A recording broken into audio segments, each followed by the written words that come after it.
কেৰাহীখন এতিয়া আমি গৰম কৰিব দিছোঁ।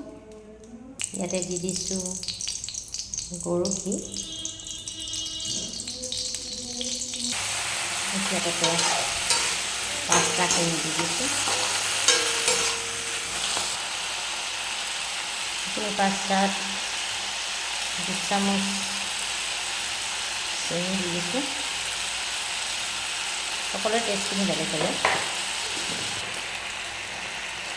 পাস্তা মিক্সাৰ অলপ দি দিছোঁ যাতে অকণমান গ্ৰেভি ধৰণৰ হয়। গোটেইখিনি নিদিওঁ।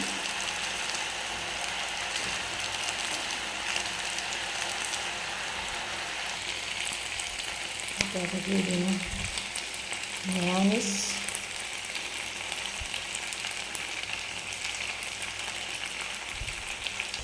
এতিয়া অলপ গাখীৰ দি দিম অকণমান গ্ৰেভি হ'বৰ কাৰণে।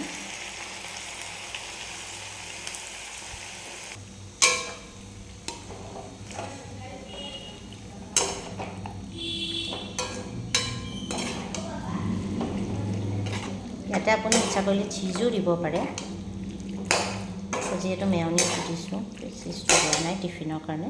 ৰেডি হৈ গ'ল হোৱাইট চচেছ পাস্তা।